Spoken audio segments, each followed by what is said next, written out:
That being said, let's move on to the second biggest headline, maybe the biggest headline of the Pittsburgh Steelers this week, and that is George Pickens continues to battle it out with seemingly everybody. Mike Tomlin says on Monday that George Pickens' lack of effort on a block to Jaylen Warren, which exploded all over social media and ESPN and everybody else, is an obvious problem and needs to be fixed.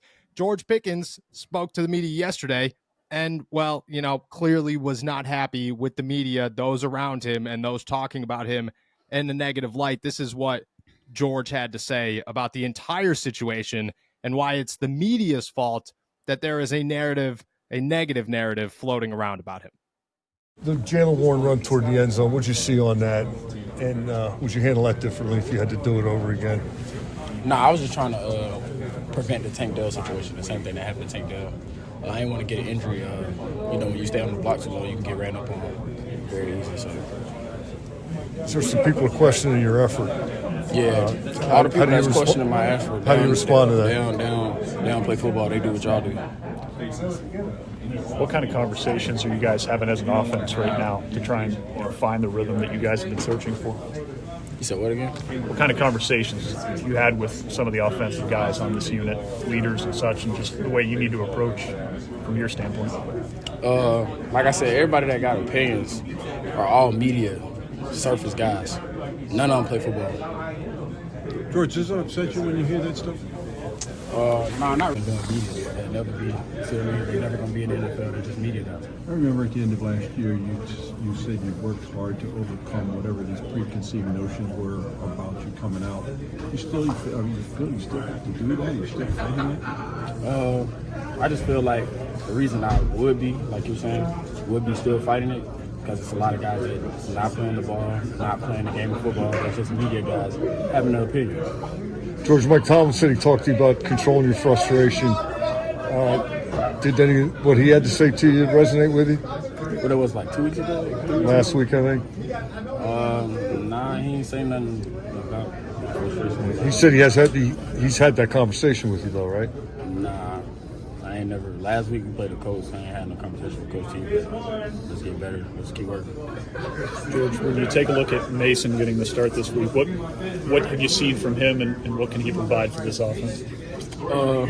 He's most definitely a taller guy, so the trajectory of the ball can come from a higher angle.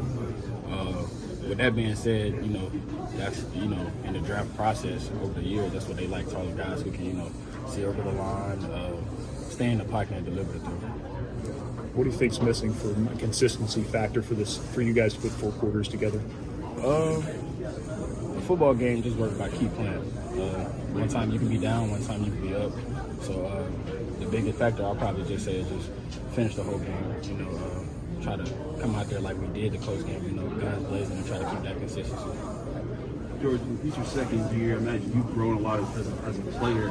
Do you feel like there's parts of your game that people might not recognize that you've grown in on your tape yet? Yeah, for sure. Just the blocking thing for a matter. I remember all the media type guys who don't play ball was talking about blocking last year. Like, I'm such a good blocker. Now they want to, say differently. So I'll probably say just look at the roster this year, look at the yardage, look at catch radius, look at the run after catch, a lot of stuff. I know Najee and Deontay have talked in the past couple of weeks. Have they had conversation with you about how maybe to put those into constructive ways, maybe your frustrations, or just how to go about things when we're not perceiving them the same way you are? Like I said, everybody gonna be, everybody's mad when you lose. Like I said, a lot of media guys want to say, it's my frustrations, but we're losing. So I'm pretty sure the whole team is mad, just like me. All right. So we'll start with the block, I guess, before we get into the actual just destroying the media as much as humanly possible in that take. He acknowledged that he did back off of that block. Why? Because he didn't want to injure himself. He didn't want a Tank Dell situation. Look, I'm not gonna be the guy that says it is or is not the same as the Tank Dell situation, but go Google a clip of where Tank Dell got injured, and it's not the same play as the Tank Dell situation. It could be close, I get it, but it's just, you'll see if you Google it that it is not the same play. George Pickens, acknowledged that's the reason. We'll start there. You hear that. Is that enough for you to say, oh, okay? Or did your mind immediately, which I think a lot of people did, went, this is football, man. You're going to get hurt. This is a possibility on every play. You should still give 100% effort at all times. And it's football. Yeah. So to be clear, I fall on the side of this is football, but also this is George Pickens we're talking about. This is a guy who, in addition to all the contested catch stuff he did, in addition to all of the kind of incredible athletic things he did catching the ball in the passing game, he was a great blocker coming out of Georgia. That was like one of his calling cards, was that he was kind of this big, like powerful, like really tough and hard-nosed guy. And that was my biggest take. It was like, what is this? Like, who are you? This was supposed to be something that you are really good at. This was supposed to be one of the reasons why the Steelers picked you. This is one of the reasons why you were such an attractive draft candidate coming out of Georgia, is that you played the complete game of football. Yep. You weren't just a receiver. You were also a blocker. You were this guy who could be really tough in the run game as well. And this feels to me like a guy who feels like he's made it before he actually has. And Yes. that is, I think that's really disappointing. I think it's not the attitude that you should have if you're a guy like George Pickens, who, let's be honest, like he's made some great plays in this league. Like he's clearly a tremendous talent, but like what's his station in this league right now? It's not, he's not in the, like we were talking about in the preseason, that he could be a superstar. He could be up there with Jamar Chase and Justin Jefferson and, Keenan Allen, Davante Adams, whoever you want to name. Like, we thought he could be in that echelon receiver, and he hasn't played up to that standard. And then on top of it, he's not giving effort and not, completing plays that we thought he would be really good at finishing, and not doing the things that we thought he would be really good at. And so that's my thing, is that this isn't who George Pickens is supposed to be. Like, he has not, this season especially, and in the second half, just hasn't lived up to the impression of George Pickens that I think we all had in our head. I agree. That's the problem with George Pickens right now, is to admit a business decision on a football field is tough, man. Like, at any moment, like, but especially in that one, like, you go back and you watch that play, and Jalen's in the end zone. Like, he's in the end zone. If George blocks that guy, I think the chances of him getting rolled up on are very slim. I just, you go back, and George knew before that play started that he wasn't going to block. And I think that's the issue there, is like, there's a difference. Like, you look at the Tank Dell situation, you look at that play, and you say, dude, Tank Dell is like a hero. That guy put everything he had onto the football field. It's not an excuse for other guys to go around and say, oh, well, you know what? I don't want to get hurt. I got a long, if I get hurt, there's an issue. I don't want, my pockets get hurt, my efforts on the field get hurt. Like, no, I think that's it. It is brought up every attention, everybody talking about, oh, George Pickens should be benched. George Pickens should be this. George Pickens should be that. I mean, it gave them every excuse, because you don't want a guy on the football field who's making business decisions at the end of the day. That's just it. If you asked any NFL coach, any player, anybody at all, hey, if a guy said, I didn't want to get injured on this play, that is why I did not give 100% effort, what would your reaction to that be? Nobody would say, oh, I understand. I get it. Nobody in the NFL is sitting around going, oh, business decisions are how we got here, and that's okay.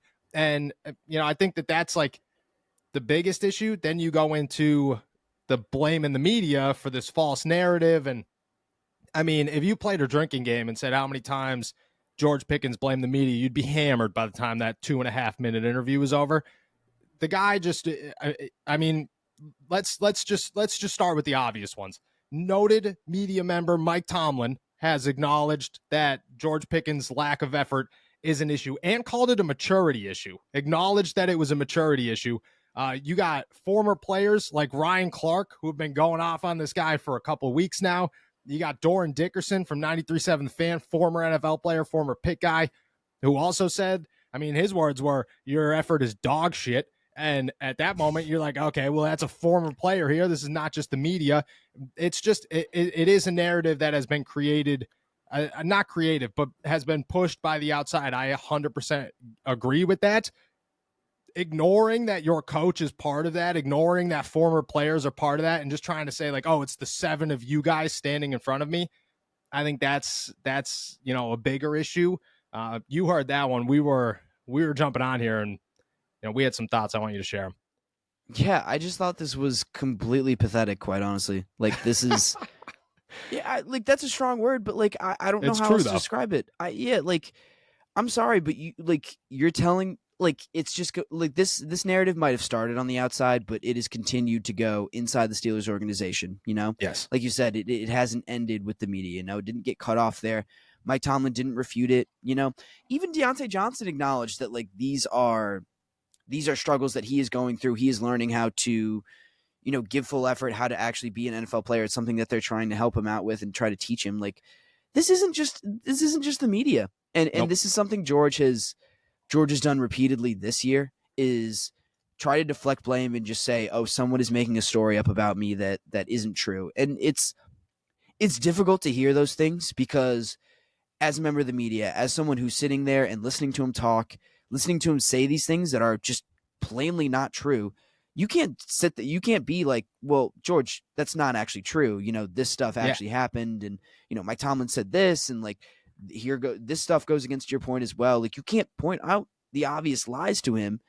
In the moment, he just kind of gets to say what he wants, and that becomes, he's the authority on it.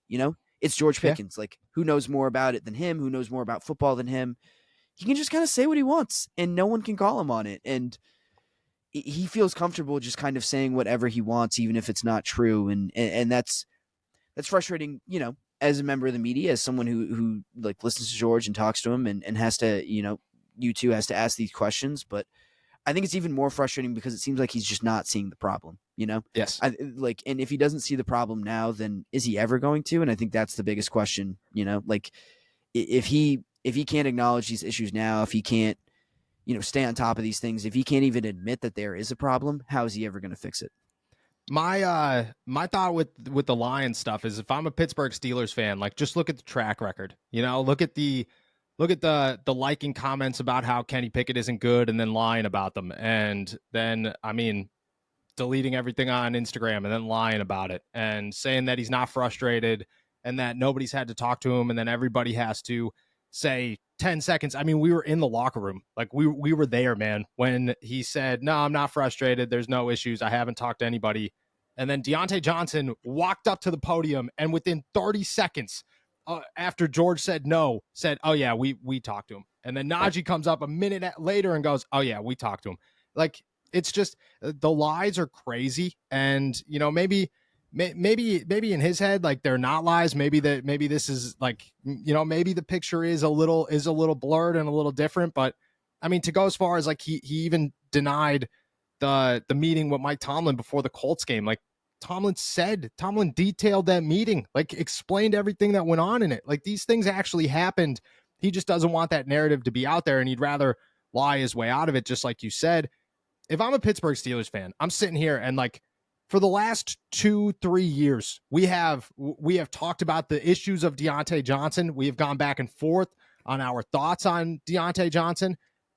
I bring it down to one simple thing here. Deontay Johnson has a clear lapse of effort earlier in the season.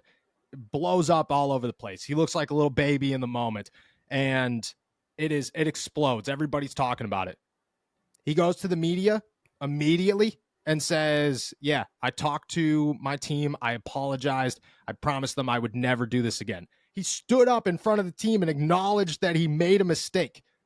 George lies. And then when there's a moment that he cannot deny anymore because there is video evidence of this, he just goes, oh yeah, it was a business decision.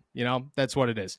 It's just an excuse. Like, I get it. Like, talent-wise, maybe George might be one of the best in the league, or has the potential to be one of the best in the league, even if he hasn't put it on the field yet.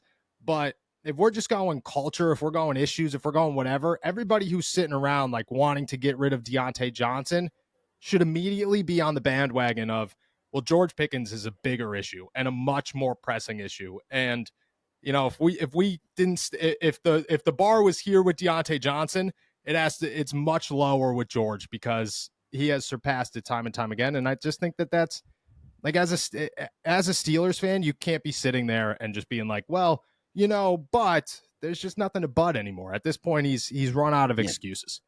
Yeah, and I think you make a good point about Deontay. Like, I think that's an excellent point. Is that I don't think anyone would hold it against George if this was a point where he starts to go on, a kind of a journey of personal growth. Like, if he starts to change some things about him, if he acknowledges that there is a problem, if he tries to work on things, if he just shows signs that he wants to be better, if he wants to be a better player, if he wants to be a better person in this certain area, no one would hold that against him. Like, who's talking about the Deontay thing anymore? Like not diving after a fumble. No one, because he admitted to it, because he's played better, because he has shown effort, because he owned up to his mistake. Yep. If George Pickens did that, we wouldn't be talking about this in 3 weeks, and this would be a blip in the radar. But no, instead he's got to double down. He's got to insist that it's someone else's fault. It's never George's fault. It is always someone else's fault. And no, I just think the lack of accountability is what really makes people upset, and what really, gets people riled up is just the lack of accountability and the lack of being able to say, I did make a mistake. And it's just, this doesn't have to be a big thing. It doesn't have to be a big deal, but we have to make it a big deal because someone else won't admit, like the guy who's at fault won't admit that this is a problem. That's my issue with the whole thing. Is I woke up this morning and the first words out of my mouth were, I'm so tired of talking about George Pickens, man. Yeah. I'm just over it. It is like, it's just exhausting. It feels like Antonio Brown. Like, I've hit a point where, like, I'm so tired of talking about Antonio Brown, and I'm in the same boat with George Pickens. I'm just so tired about it. That being said, if somebody asked me today, chances are that he's around next season. I'd say at most, I'm going to give that a 25% chance. I think the Pittsburgh Steelers realized, I'd say earlier in the season, higher ups realized later in the season, even Mike Tomlin has realized that this team has a lot of issues and that they cannot sit in the same boat that they've been sitting in, and they got to make changes. And it's not even about talent. A lot of it is about lack of effort and just not acknowledging issues, such as George Pickens has done time and time again this season. I would say there's a very high possibility that he is traded this offseason. Let me ask you this. What are you getting for George Pickens? You look at a guy that second round pick. I mean, you hate to, I think the Chase Claypool thing might have like put a damper on this stuff, but you could still use it as an example. You get a second round pick, basically a first round pick for Chase Claypool a year ago. George Pickens is 10 times the player that Chase Claypool is, and has all the potential in the world to be a superstar wide receiver in the NFL. You're trading George Pickens this offseason. What are you getting for him? Oh, there's absolutely a team who thinks, I can fix him. Yes.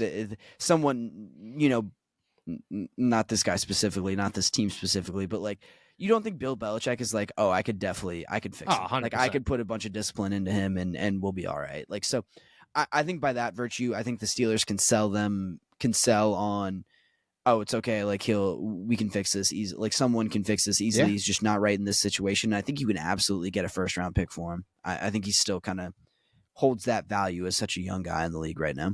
I 100% agree. I think anything less than a first round pick is a bargain, because this dude, like you look at like redrafts all over the place, and he's like a top 15 pick. Like, teams you're going to get somebody. It's going to go one of two ways. It's going to be like the Kansas City Chiefs, which I don't think they're going to have a draft pick like high enough to actually make that deal work, unless you're going to give up something more.